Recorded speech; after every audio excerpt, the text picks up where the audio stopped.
کیا خدا کریم اس دنیا میں بھی نظر آ سکتا ہے یا نہیں؟ اس دنیا میں بھی مل سکتا ہے؟ تو ہاں، اللہ مہربان اس دنیا میں بھی نظر آ سکتا ہے، لیکن شرط یہ ہے دیکھنے والی آنکھ۔ اگر اللہ مہربان اس دنیا میں نظر نہ آ سکتا تو کبھی بھی قرآن حکیم میں سورۃ بنی اسرائیل کی 72 نمبر آیت میں اللہ مہربان کبھی نہ ارشاد فرماتا کہ من کان فی ھذی اعمی فہو فی الآخرۃ اعمی، جو شخص مجھے اس دنیا میں دیکھنے میں اندھا رہا قیامت کے دن بھی اندھا رہے گا۔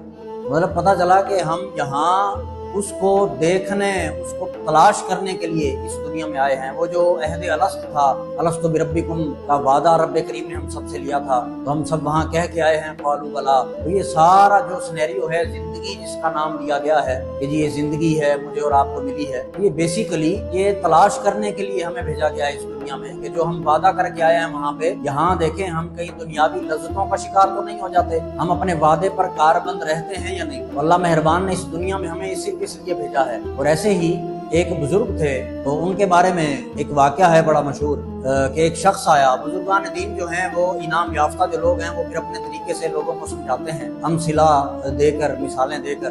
تو ان کے پاس ایک شخص آیا، کہنے لگا جی مجھے کوئی ایسی نصیحت فرمائیں کہ میری زندگی آسان ہو جائے۔ اب آپ نے ایک نصیحت فرمایا کہ میاں کبھی زندگی میں اللہ کو اپنے سے اچھا نہ سمجھ سکو تو کم از کم اپنے جیسا ضرور سمجھنا۔ اب یہ ظاہری طور پہ ایسی بات ہے کہ وہ انسان کو ہلا کر رکھ دیتی ہے کہ یہ تو ہو نہیں سکتا، وہ تو بلا شبہ اللہ مہربان ہم سب کا ایمان ہے کہ وہ ہم سب سے براء البراء ہے۔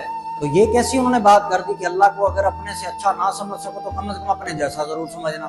وہ مولوی صاحب بھی بڑے پریشان ہوئے اور رات کو سوئے تو صبح انہوں نے ناشتے کے لیے رات کا سالن باسی جو تھا وہ بھی بھیجا اور صبح کا تازہ مکھن بھی بھیج دیا۔ جب کھانا ان کے سامنے آیا تو ادھر سے ایک شخص آ گیا، اس نے کہا اللہ کے نام پر میں بھی بھوکا ہوں، مجھے بھی کھانا کھلاؤ اللہ کے نام پر۔ تو اس شخص نے دل میں سوچا کہ میں نے بڑا سفر کرنا ہے، اگر رات کی باسی دال کھائی تو یہ پیٹ خراب کر دے گی، تو لہذا مکھن کی مجھے ضرورت ہے، تو ایسے ہی اگر میں تازہ چیز اسے دیتا ہوں تو میرے لیے کچھ نہیں بچے گا۔ تو اس نے کیا کیا، وہ جو رات کا باسی کھانا تھا وہ اللہ کے نام پر دے دیا۔ اب خود تازہ کھانا کھا کے بزرگوں کے پاس پھر آ گیا، کہنے لگا حضرت اجازت دیں، تو آپ نے فرمایا میری نصیحت یاد ہے۔ اس نے پھر بڑا غصہ کیا کہ یہ آپ نے کیسی بات کر دی کہ اللہ مہربان جو ہے وہ تو براء البراء ہے، بلا شبہ ہم سب سے باری لم یزل جو ہے وہ براء البراء ہے، بڑی پاک ہستی ہے۔ تو اس نے جب یہ بات کی ان بزرگوں نے فرمایا کہ میں نے جو تمہیں کہا تھا کہ اللہ کو اگر اپنے سے اعلیٰ نہ سمجھ سکو تو کم از کم اپنے جیسا ضرور سمجھنا۔ تو اس کا کیا مطلب تھا کہ اگر تم اللہ کو اپنے سے اعلیٰ سمجھتے تو اللہ کے نام پر مانگنے والے کو اعلیٰ چیز دیتے اور خود وہ جو باسی کھانا تھا وہ خود کھاتے۔ تو پھر دوسرا درجہ میں نے تمہیں بتایا تھا کہ کم از کم اپنے جیسا ضرور سمجھنا۔ اگر اللہ کریم کو تم اپنے جیسا سمجھتے تو پھر کیا کرتے کہ اللہ کے نام پہ مانگنے والے کو بلاتے اور اپنے پاس بٹھا کے کھلاتے۔ تو فرمایا تم نے نہ اللہ کو اپنے سے اعلیٰ سمجھا نہ ہی اپنے جیسا سمجھا، معاذ اللہ ثم معاذ اللہ، تم نے تو اپنے سے بھی گیا گزرا سمجھا ہے۔ اچھے کھانے تم کھاؤ اور باسی اس کے نام پر دو، تو ایسے تو زندگی پرسکون نہیں ہوگی۔